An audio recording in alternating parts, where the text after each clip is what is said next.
Bob Hawke, Australia's greatest Prime Minister, leaves an incomparable legacy.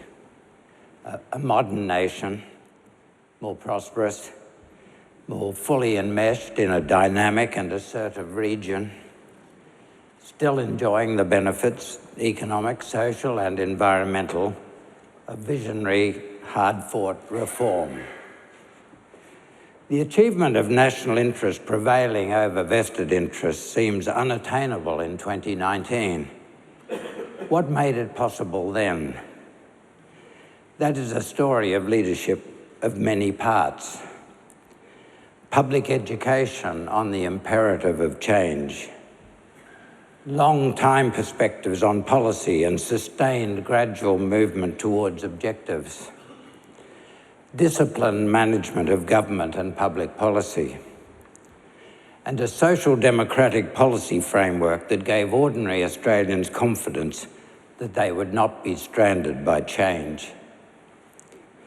Bob Hawke shared many of the values, interests, enthusiasms and weaknesses of his fellow citizens. His democratic confidence was crucial to sustained support across the Australian community.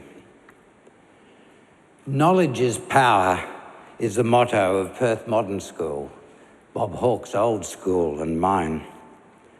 The Premier of WA, just before we sat down, has asked me to tell you that a new Bob Hawke College is now to be built alongside our old school. Knowledge is power. Hawke understood that widely shared knowledge was the foundation of a successful democracy. His National Economic Summit was all about educating us on our critical problems and the changes necessary to overcome them. Speeches at home and abroad were, from the start, exercises in public education about outward-looking change, reorientation, the advantages of open trade.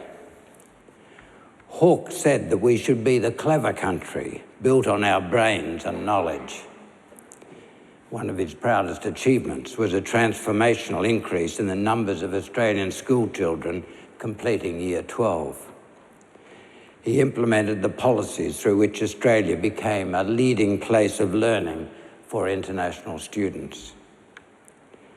He was an Australian social democrat at home in every international context. Chinese leaders engaging with him late into the night in Nanjing, Chengdu and Perth about the reforms transforming China with an intimacy that had no parallel.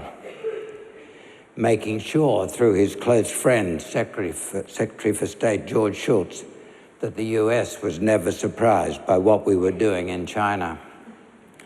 Nelson Mandela attributing a crucial role to his global financial sanctions.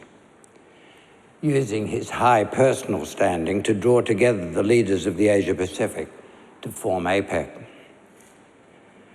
Bob Hawke had one of the most analytically strong, retentive and well-disciplined minds with which I have interacted in a lifetime of working with clever people. His focus and stamina enabled productive work with staff, ministers, public servants and the people.